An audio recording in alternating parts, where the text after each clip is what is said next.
De nouvelles images officielles, de nouvelles gammes, rééditions, des annonces avec quelques fuites, c'est ce que vous allez retrouver cette semaine dans le nouveau podcast du dimanche. Bienvenue sur TF Toybox, la chaîne qui passe en revue les figurines et qui vous informe des nouveautés. Et aujourd'hui, il va y en avoir beaucoup. N'hésitez pas à vous abonner aux réseaux sociaux, je vous laisse les infos en bas de l'écran. Et on enchaîne tout de suite avec le sommaire, car il y a beaucoup trop d'actu cette semaine. On va voir quelques croquis de figurines Kingdom, des nouvelles annonces de figurines Kingdom, une nouvelle série de rééditions Beast Wars, et aussi les visuels des premières figurines Netflix Walmart. Et enfin, les sorties de la semaine, tout du moins en France. Le sommaire sera en description de cette vidéo. Ken Christensen nous partage encore cette semaine des nouvelles images de croquis. Cette fois, c'est Kingdom Black Arachnia, donc on voit des beaux dessins de Black Arachnia en mode animal, mais aussi en mode robot avant et arrière, avec des photos de découpe aussi du côté du personnage, donc on voit que les proportions, les couleurs ont parfois changé, surtout pour l'animal araignée qui est totalement noir sur le croquis. Autre sujet, on a eu droit à un nouveau Transformers Tuesday, après l'annonce du Transformers Select Deep Cover il y a un mois et Transformers Transmutate il y a 2 semaines, on a droit aujourd'hui à Transformers Select Génération 2 Ramjet. Ramjet est basé donc sur le Earthrise Ramjet du pack Amazon, un avion donc de type Voyager Class avec 2 null ray et 2 canons qui sont sur le côté sur les ailes. Alors le concept de génération 2 Ramjet n'est pas nouveau, il avait déjà eu un jouet en génération 2 en 1994 à peu près, et il avait eu le droit à une exclusivité BotCon Club Transformers Collector début 2010-2011 quand ils ont fait leur set exclusif de figurines génération 2. Comme vous le voyez à l'écran, on a donc eu droit à des superbes visuels avec le volcan au fond, donc il est très clairement associé à la gamme Kingdom. Génération 2 Ramjet a ces 2 null ray qui sont peints noir et violet, ils sont de 2 couleurs au lieu d'une. Et on retrouve donc un mode très flashy de l'avion violet avec son petit nom à côté du cockpit, comme le jouet original Génération 2 et également Collector Club. Deep Cover a été mis en précommande sur Amazon, à voir donc si on aura des précommandes pour Transmutate et Ramjet. En tout cas, ces deux-là sont prévus pour août. À voir si on y aura droit ou pas en France. Autre sujet qu'on avait évoqué la semaine dernière, mais là ce sont les photos officielles qui sortent du Japon, car le Japon a lancé ses précommandes de figurines du mois d'août, et on aura le droit à Rodimus en Commander Class Kingdom, Bumblebee du film Revenge of the Fallen Studio Series, et également Maverick de Top Gun. Donc on était au courant pour les deux derniers, ils ont été annoncés officiellement aussi par Hasbro. Mais pour le Commander Class Kingdom, Hasbro doit encore faire son annonce officielle. En tout cas, on a donc les images officielles qui sont sur le site Takaratomi qui ont été mises à jour. Donc on a un visuel HD de Rodimus Prime en mode robot qui est très joli et très bien, qui respecte le jouet de 86 à mon goût, avec son pistolet iconique, son fusil même, et également l'épée de Primus qu'il a utilisée dans certaines BD. Accessoires supplémentaires, il aura bien sûr sa matrice du commandement, la Matrix of Leadership, avec également quelques accessoires Blast Effect, dont un qui va s'ajouter sur la matrice, mais qui est différent de la figurine Studio Series. D'après la fiche descriptive, il devra avoir droit à une dizaine de Blast Effects, et on voit notamment sur une autre photo que ce sont des Blast Effects bleus repeints des Blast Effects de Skylynx. En tout cas, on retrouve les mêmes Blast Effects orange, mais de couleur bleue cette fois, qu'on a vu dans des Commander et Titan Class précédents, mais cette fois en bleu. Il a bien sûr sa remorque qui va s'ouvrir en station de canon commande. On voit que c'est une reproduction, encore une fois, du jouet Génération 1. Le canon peut normalement se détacher. On voit d'ailleurs des petites chenilles de tank à la base de cette plateforme. Autre petit détail, on voit un connecteur de type Airlock.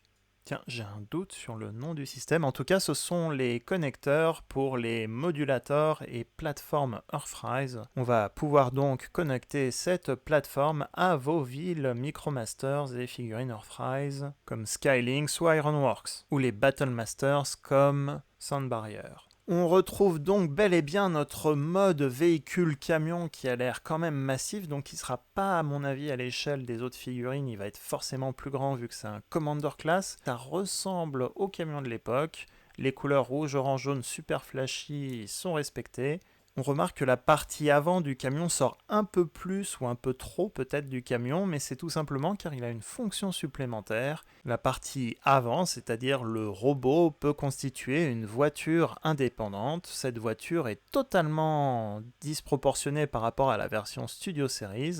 Ce véhicule a été aperçu dans une séquence du dessin animé Génération 1 dans la saison 3, donc c'est peut-être sur un croquis que les designers de Takara se sont basés. En tout cas, on a une fonction en plus, un Rodimus Prime avec une voiture. Le Power of the Primes avait cette fonctionnalité, mais je trouve cette version un peu mieux réussie en tant que Rodimus Prime. Après, ce sera bien sûr pas le même prix. Puisqu'on est sur du Commander Class, donc faudra compter à mon avis entre 80 et 100 euros, comme Skylynx ou Jetfire. Et même si ce ne sont pas des nouveautés pour côté Hasbro, côté Takara, ce sont des nouveautés, ils ont fait des nouvelles photos, donc pour le Studio Series Bumblebee de Revenge of the Fallen, en mode véhicule Camaro, en mode robot, ici avec son Battle Mask, et avec l'arme qu'on va pouvoir lui rajouter sur son bras droit. Et on a donc droit également à des nouvelles photos de la figurine Maverick du film Top Gun. Donc c'est une figurine crossover comme Ghostbusters, X-Men ou Retour vers le futur. Et cette figurine va sortir sur le marché japonais au mois d'août. Ce n'est pas une édition spéciale, c'est la même version qui sort tout simplement sur le marché japonais en août. Autre nouvelle, Walmart s'apprête dans 2-3 jours à tenir une convention en ligne avec l'annonce de nouveautés et d'exclusivités pour Walmart et notamment des figurines Transformers War for Cybertron ainsi que Beast Wars. Je vous en avais parlé dans un podcast précédent, une rumeur courait sur des potentielles rééditions de figurines Beast Wars chez Walmart et on pensait que c'était des figurines transmétal, car bien différente de la gamme Kingdom, mais en réalité il s'agit de 4 figurines de la première vague de Beast Wars de 1996 qui sont rééditées. Rattrap, Cheetor, Optimus Primal et Megatron. On commence par Rattrap, alors elles sont rééditées mais il y a des petites modifications de peinture. Rattrap semble avoir des couleurs différentes au niveau des yeux, rouge et argenté. Et en mode animal, il a les yeux noirs également au lieu des yeux jaunes. Mais il semble très proche du Rattrap de 96. Et le packaging aussi de Rattrap est très proche des packaging de l'époque de 1996. Avec le fameux dinosaure ou reptile rouge avec l'œil vert iconique des packaging Beast Wars. J'arrête pas de le rappeler dans les revues Kingdom, ce petit hommage est bien présent. Et bien là, on a un packaging complet Beast Wars. Sauf qu'on a droit à 5 langues sur ces packagings, comme les figurines War for Cybertron. Deuxième figurine rééditée, la figurine Deluxe Cheetor, donc la panthère, qui est très proche du dessin animé et de son jouet de l'époque. On retrouve le jaune, le bleu foncé, mais on aura donc des yeux de l'animal peints en vert et les yeux du robot peints en orange. Étant une des premières figurines Beast Wars, c'est une des plus recherchées, donc c'est chouette qu'elle soit rééditée. Troisième figurine, la figurine Ultra Class Optimus Primal, le chef des Maximals bien sûr. Les couleurs ont légèrement été modifiées, là aussi du bleu pastel au lieu du bleu foncé pour la masse et les missiles. En mode animal, on retrouve donc le mode gorille iconique d'Optimus Primal qui fait beaucoup plus King Kong dans cette première version du jouet de 1996. Il a droit normalement à toutes les fonctionnalités qu'il avait avant, et pour vous donner une idée de la taille, je vous avais comparé Optimus Primal Kingdom Voyager Class avec l'Ultra Class Optimus Primal. C'était une version Takara, la peinture était différente, mais ça vous donne une idée de la différence de la taille. Parmi les accessoires, on retrouve la massue d'Optimus Primal, qui en quelque sorte est également en hommage dans la gamme Kingdom avec l'accessoire ou la tête de Paléotrex, qui peut être également utilisée. Je ne l'ai pas passé en revue, mais la tête de Paléotrex et l'accessoire massue est bien un hommage au jouet de 1996. Et il a également un Battle Mask ou masque de mutant à l'effigie d'une chauve-souris, car à l'époque, Optimus Primal avait un deuxième mode animal aussi, un deuxième jouet, il se transformait en chauve-souris. Et enfin, dernière figurine révélée pour cette WalmartCon en avant-première, déjà officiellement sur IGN, je crois d'ailleurs cette semaine, Megatron Ultra Class. Là aussi, la couleur violette, elle était légèrement modifiée par rapport au jouet Beast Wars 96. Il y a notamment la tête noire comme dans le dessin animé. Le super mode tyrannosaure ultra classe de l'époque qui fait plus jouet que moderne comme la version Kingdom, qu'on comparera bientôt sur cette chaîne. Il conserve ses fonctionnalités, c'est-à-dire qu'il pouvait cracher de l'eau à travers sa langue. Ça sert surtout pour le mode robot vu que sa tête d'animal est son canon. Il a bien sûr des lance-missiles sur les côtés qui ont l'air fonctionnels et une tête de mutant également, un casque noir.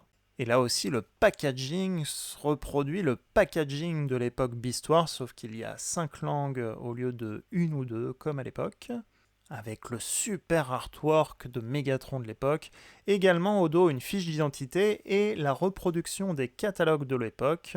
Et d'ailleurs, première remarque, donc la fiche d'identité a été simplifiée parce qu'avant il n'y avait qu'une langue, l'anglais, et maintenant il y a 5 langues, donc on n'a que 4 statistiques présentes. Et pour le catalogue, on voit que les Ultra Class Optimus et Megatron sont bien du bon côté, mais que Cheetor et Rattrap sont appelés Mega Class. Et Mega Class, c'était Scorponok, Inferno et Polar Claw, les équivalents des Voyager Class. Cheetor était une Deluxe et Rattrap un Basic Class. Donc Hasbro a peut-être voulu simplifier tout simplement tout ce qui n'est pas Ultra Class, les classer dans les Mega Class. À suivre, en espérant en tout cas qu'il y ait d'autres futures figurines Beast Wars rééditées après cette première vague. Autre annonce officielle qui devrait être une exclusivité Walmart également, les figurines Netflix pour la série War for Cybertron Kingdom qui sortira la série cet été sur Netflix.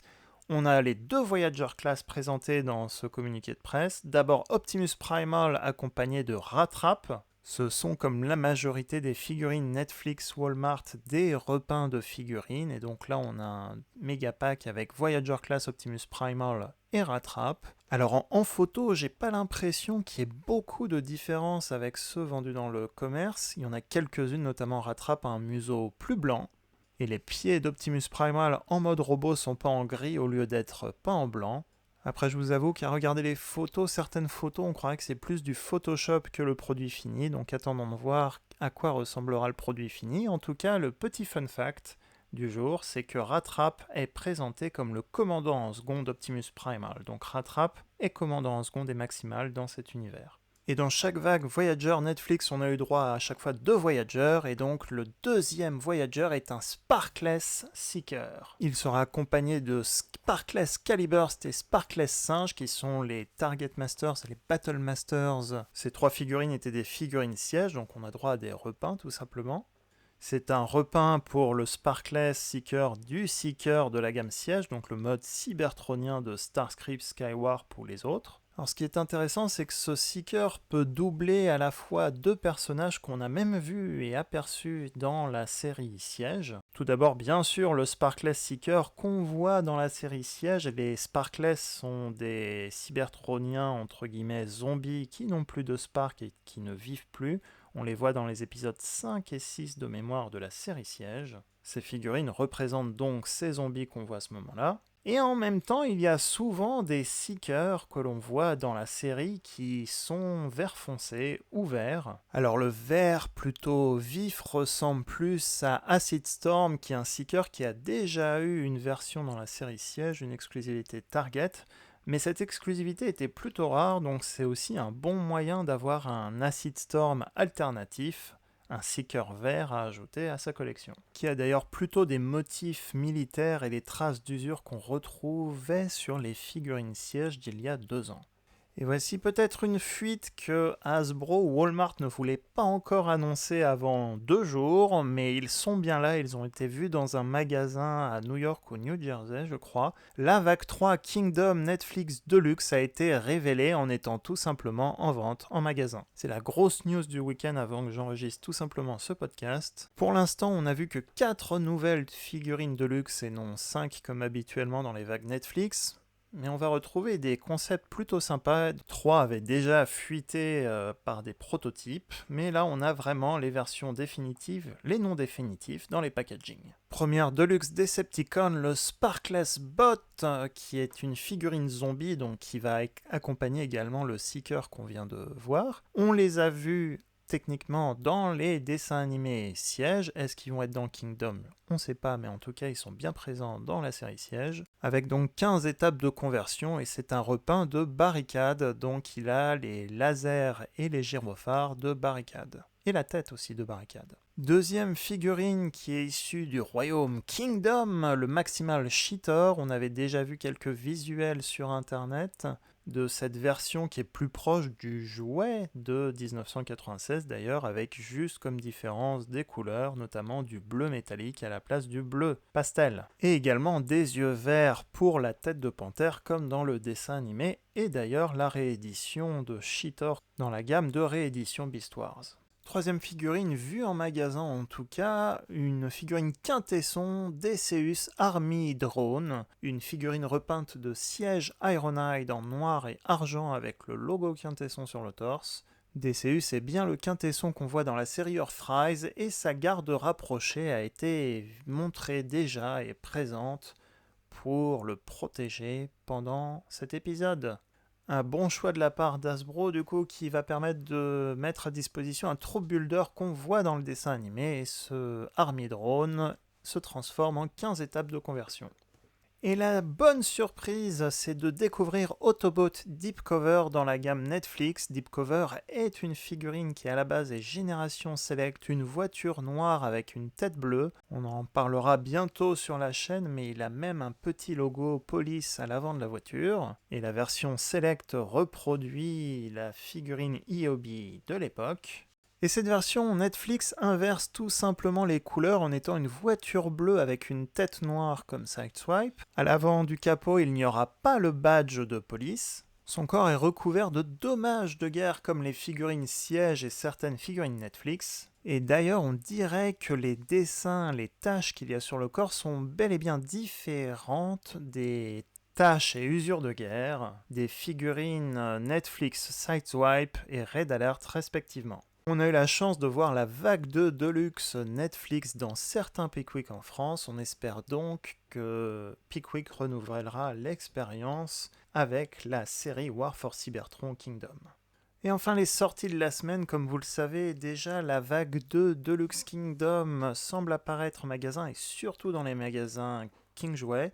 La vague 1, elle, est présente normalement dans certains magasins Auchan et Carrefour également. La vague 2 Voyager commence à montrer le bout de son nez également dans les magasins Pickwick, composés de Inferno et Dinobot. J'ai passé en revue cette semaine Dinobot, je vous remets le lien de la revue en description de cette vidéo et en haut à cet endroit. Une super belle figurine Voyager qui a un mode robot qui sort tout droit du dessin animé, tout simplement Beast Wars, donc une belle réussite. Vendu comme un Predacon, il n'a ni logo Predacon ou Maximal, donc ça mérite d'être intéressant pour le dessin animé. Et après Jazz, Blur et Hot Rod, c'est au tour de Grimlock d'être disponible tout d'abord en ligne sur Amazon. Je vous remets les liens d'achat en description de cette vidéo. Une super belle figurine, là aussi, je l'ai passé en revue cette semaine. N'hésitez pas à y jeter un petit coup d'œil. Si vous voyez de nouvelles figurines ou d'autres magasins que je ne cite pas, n'hésitez pas à laisser en commentaire vos trouvailles en description de cette vidéo, et j'en parlerai dans les futurs podcasts. Et si jamais Walmart nous réserve également d'autres annonces lundi, je referai certainement un autre podcast en milieu de semaine à la place d'une revue vidéo mardi ou mercredi. Cette vidéo vous a plu? Laissez un pouce positif en bas de cette vidéo, ça aide beaucoup pour la visibilité de cette vidéo et de la chaîne. Si vous découvrez cette chaîne et que ça vous a plu, ou vous voulez voir plein d'autres podcasts et revues vidéo, n'oubliez pas de vous abonner à la chaîne en activant la petite cloche pour recevoir automatiquement les futures vidéos. Et sur ce, à très bientôt pour des prochaines revues, podcasts et autres vidéos.